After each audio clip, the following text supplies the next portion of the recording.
Hello and good evening. You're watching Inside Foreign Affairs with Kamran Yousaf. After days of uncertainty, there are indications that diplomatic engagement between Iran and the United States is continuing. There are no formal talks, but there is movement. And once again, Islamabad is at the center of that process. Iran's Foreign Minister Abbas Araghchi traveled to Islamabad. The visit comes days after a planned second round of US-Iran talks in Pakistan did not take place. Iran did not send its delegation. It said the United States must first lift what it describes as a naval blockade. Washington did not agree. Since then, there have been no formal negotiations. But contacts have continued. Pakistani officials have remained engaged with both sides. These contacts have taken place through back channels. Now there are two parallel positions. Iran says there are no talks with the United States. Its foreign ministry has stated clearly that no such engagement is on the agenda. The United States is indicating something different.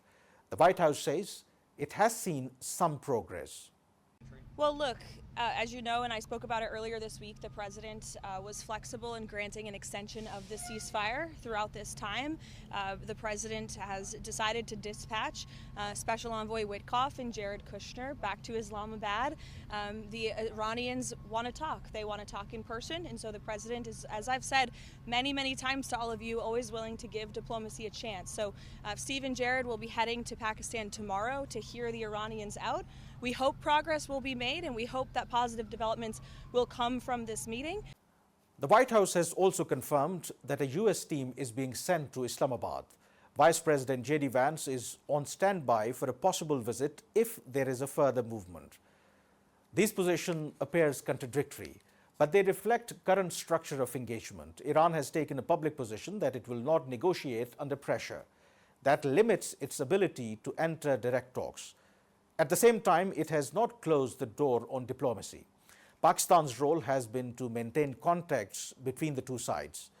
This has created space for indirect engagement. There are no formal meetings, but communication is continuing. Messages are being conveyed, positions are being clarified. Possible areas of agreement are being explored. This process allows both sides to remain engaged without changing their stated positions. This means Iran is not engaged in direct talks, but it is still part of a diplomatic process.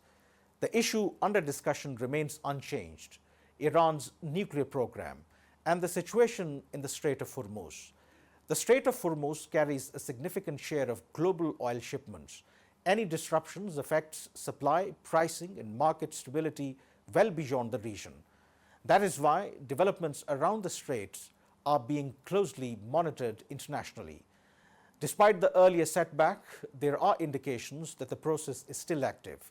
US personnel who arrived for the planned talks remain in Islamabad. Security arrangements have not been withdrawn.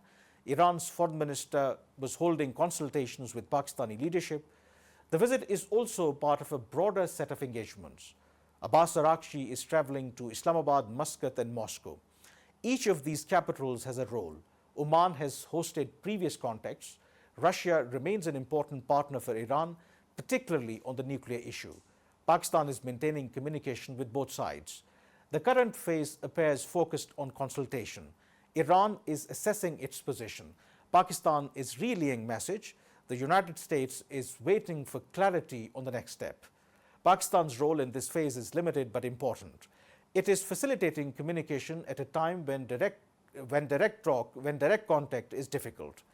Such roles often remain out of the public view but are part of diplomatic practice in sensitive situations. There is a possibility of further engagement in the coming days. Iran's foreign minister could return to Islamabad after his visits to Muscat and Moscow. By that time, the US delegation is expected to be present. That could allow for more structured contact. But even if it remains indirect, if there is progress, limited steps could follow. There has been discussions of a possible easing of the naval blockade and a corresponding move by Iran regarding the Strait of Hormuz. Such steps could create conditions for formal talks. But at this stage, no agreement has been announced.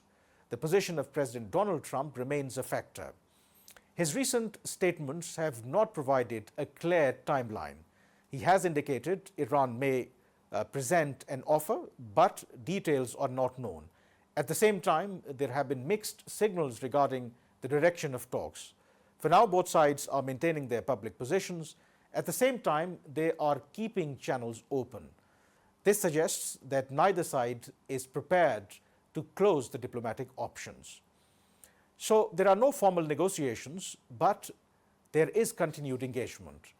There is no agreement, but there is still a process. And once again, Islamabad is playing a role in keeping that process active. The outcome remains uncertain, but the contacts have not stopped. And for now, that is the key development. We have to take a break here, and after the break, we will be joined by one of Pakistan's seasoned diplomats, Mr. Imran Ali, who served as Pakistan's ambassador in Oman. So stay with us.